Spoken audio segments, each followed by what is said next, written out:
Hey guys, what's up? Matthew here. Thanks for checking into the YouTube channel. Hey, you like my shirt? 33-point Calvinist. That's right, you're a 5-point Calvinist. I got 33 points from the Westminster Confession of Faith, baby. How you like me now?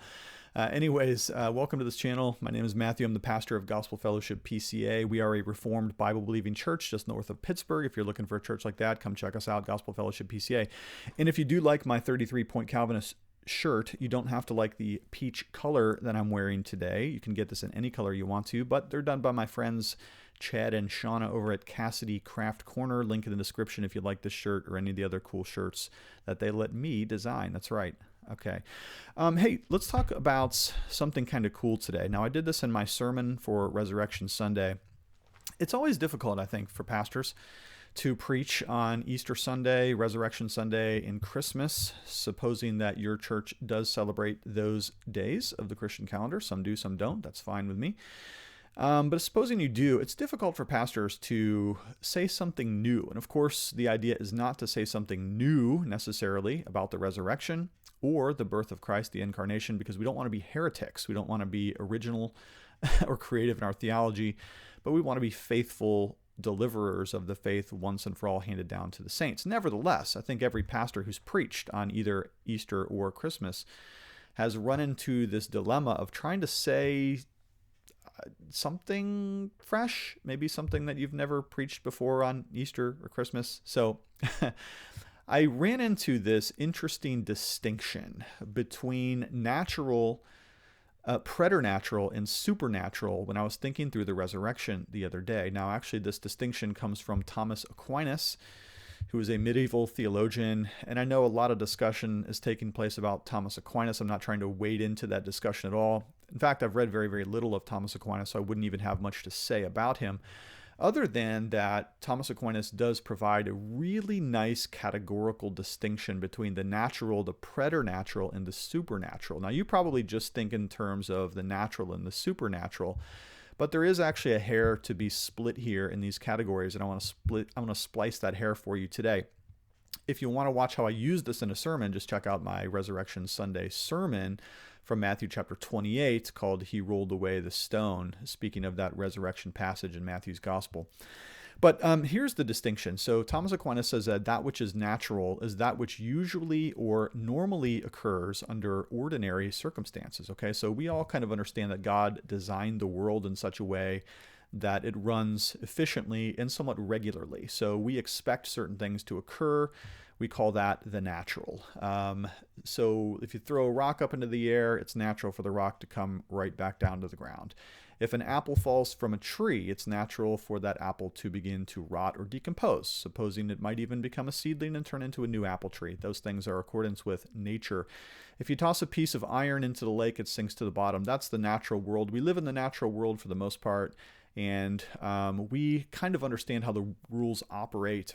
And so in accordance, at least with the resurrection passage, death is something that's natural. Of course, the resurrection scene takes place in a graveyard where dead men are buried. Death is part of the natural world and has been since the fall in Genesis chapter 3.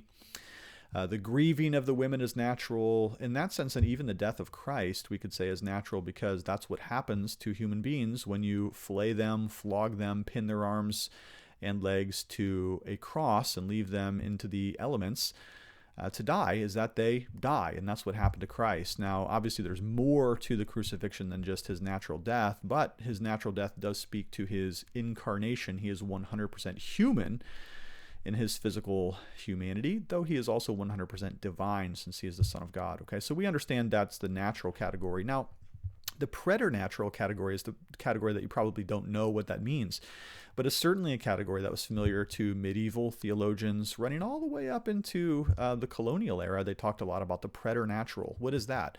Well, the preternatural is the category that goes obviously beyond nature, and that's what the word preternatural literally means, beyond nature.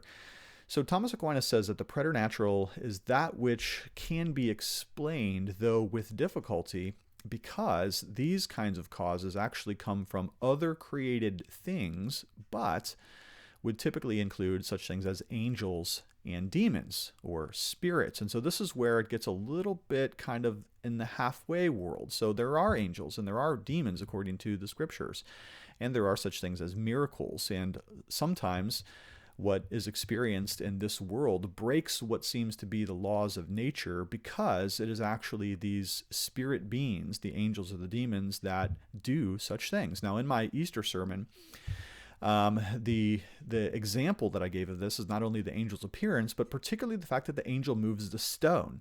Now, I find that to be philosophically very, very curious, because whatever kinds of bodies angels may have, it does seem to be very, very rare that they would interact with the physical material world, such as the ability to move a stone. Okay, so we would call that the preternatural category. Now, in the medieval world, the preternatural category was hardly ever denied. People lived in a world which they very truly believed to be inhabited by angels and demons, perhaps even other people into more secular manifestations of these things, such as, secular is probably not the right word, non-Christian descriptions of these things, such as gargoyles or goblins or creatures that live in the woods, things like this. This is all that middle realm of the preternatural. Now, the Bible does speak to the preternatural, typically, though, with angels and demons being those created beings that cause preternatural occurrences to take effect in the natural world. And then thirdly, then, we have the other category, which is the supernatural. And this is the one that we use this term incorrectly,